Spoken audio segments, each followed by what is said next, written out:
Doom v Vamos v Vamos Epicureans. This is the BCE Comics Pod one-shot edition. I'm your host, Nick Smith, and I'm joined by... Stojr from Stojr Shelf. How's it going, Nick? I'm doing well, particularly since we are participating in Kurtis Findlay's Epic Marvel Podcast Reading Club, and this one-shot is going to be our brief thoughts on today's issue, which is Wolverine #2, Debts and Obligations. Alright, so after his previous defeat, Wolverine is rescued by a woman named Yukio. But Yukio is also threatened by the Hand Ninjas, whom Wolverine easily defeats. And all of this fighting creates some sexual tension between the mysterious Yukio and our mysterious X-Man. Well, we learn that Yukio actually works for Lord Yoshida, Mariko's father, and that she is manipulating Wolverine to use him in an assassination attempt against Yoshida's enemy, Katsuyori. Well, the assassination takes place at a theater where Mariko and her husband were in attendance, essentially as bait for Katsuyori. Yukio takes out Katsuyori, but Wolverine takes out his men in a berserker fury right in full view of his, desired lady friend Mariko. That's a lot. That's a lot going on there. Stojr, what are your thoughts?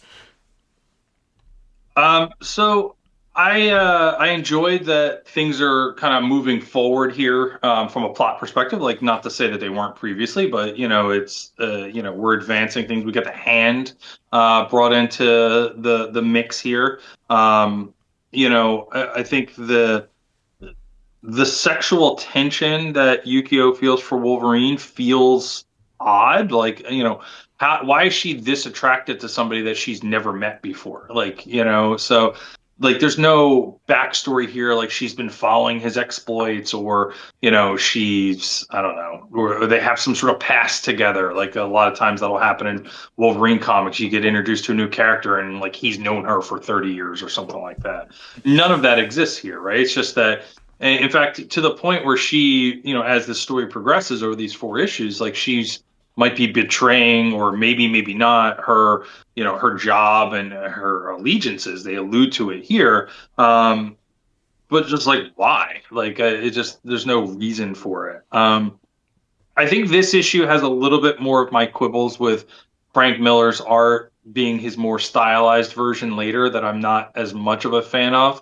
And I say that, and there's, like, there's a little bit of like an all or nothing to my opinion there. Like, if you give me a whole book that's in that style, I can like settle in and adapt to it. When it pops out for a particular panel or two, not as big of a fan. And I'll give you some ideas of that. So first, like, on the cover, I would say that this is not necessarily like quintessential Frank Miller style per se, but not my favorite cover out of the 4. I'd rank this last. I know what he's trying to do. Each of the covers basically has just Wolverine with like a colored background.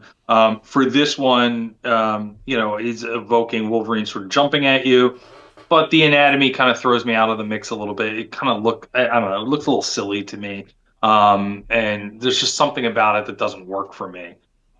Going forward, like on page 188, 189, the idea of like the Hand on the previous page, like being in the room, and then them bringing that outside, the panel layout really just makes you feel like you're bursting out the window with them. And I think that's a really cool view.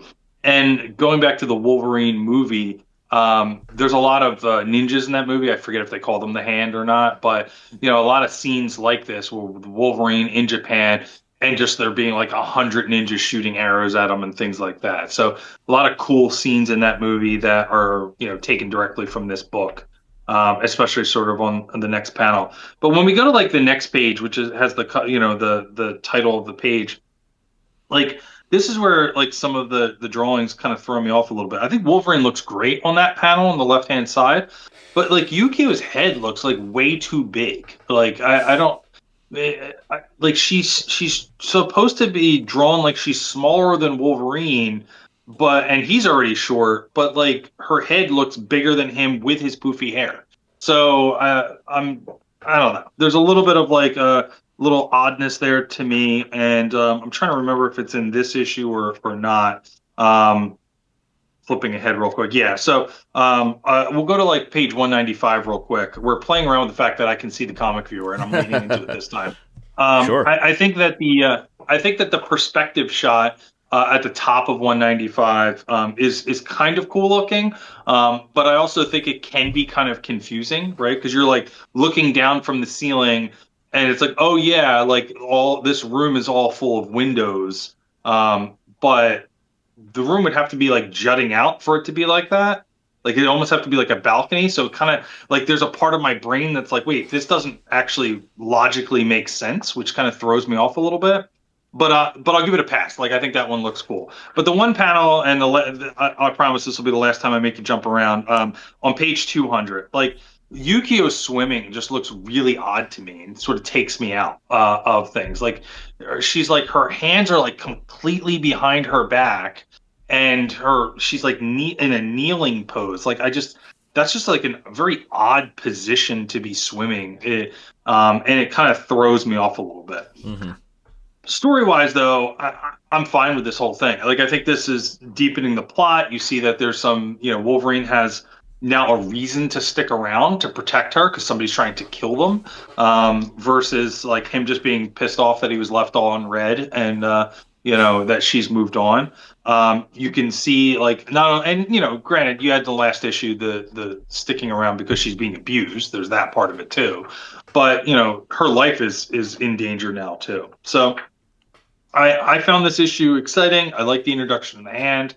Um, Wanted to point out some of my minor art quibbles, but overall, I still really enjoy the art in this issue and enjoy this series. What are your Yeah, thoughts?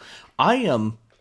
I agree with you on some of the art things. That one panel when we were in the hotel room, I had to pause and think about that for a minute to figure out what was going on there. Yes, it looks cool, but it was also unsettling, and maybe that's intentional.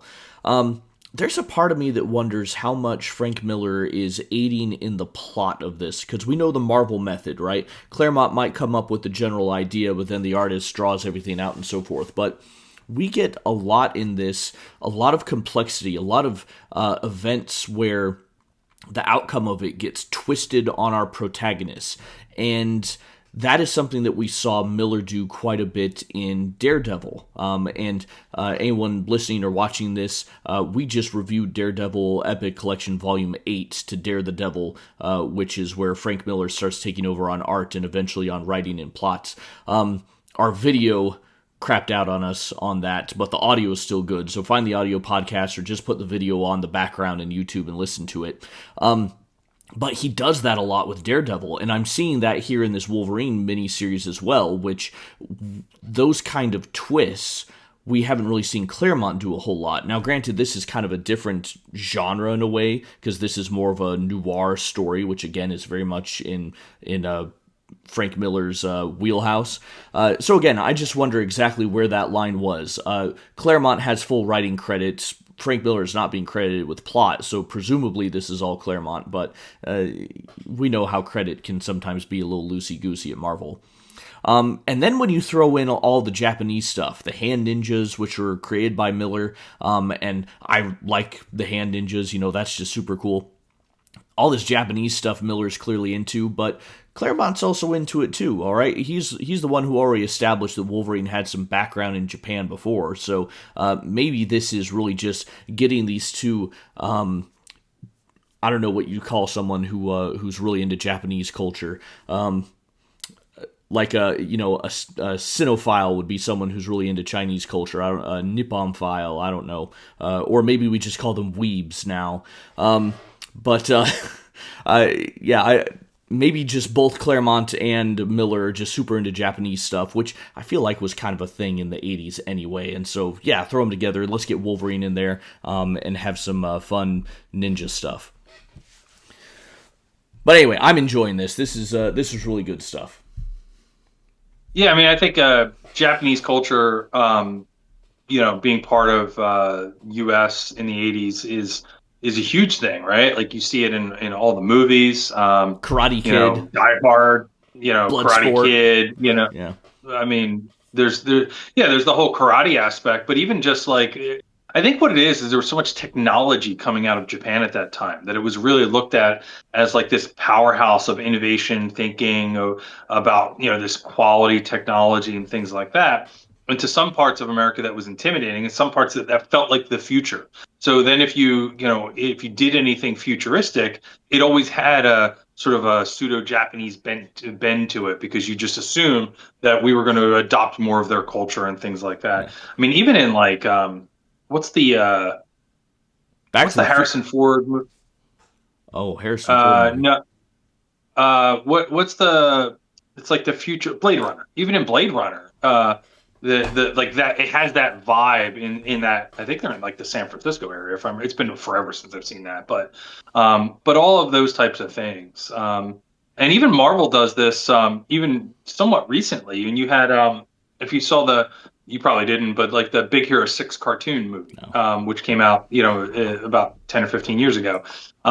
That's set in a merging of like San Francisco and Japanese culture in this fictitious city that has kind of both things. So it's something that is very pervasive in the lexicon of cinema and things like that during this time. Yeah, the thing that was coming to my mind was Back to the Future made a joke about that, right? When Marty McFly goes back into the past and Doc Brown says, "Oh, no wonder your thing is a piece of crap. It's made out of Japan." And Marty's like, "What? What? All the good stuff comes from Japan, right?" That was the Yeah. 1985 view.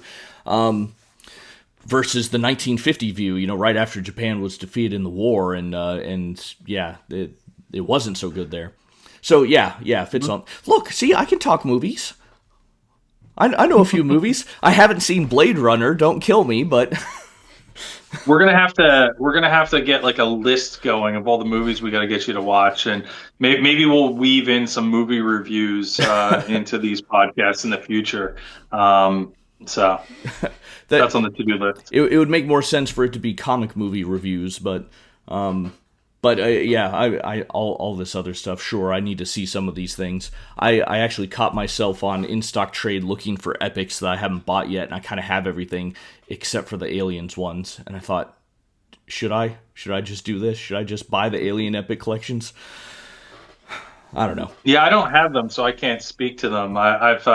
I've stayed clear of the movie related things, like the Star Wars, the Alien, because I know it's just going to open up a whole other genre of things for me. It's why I only have a couple of these like Funko Pops or action figures up on the shelf over the years. I got maybe 5 of them total, because I know if I start collecting them, then I'm going to have a room full of them. So. Yep.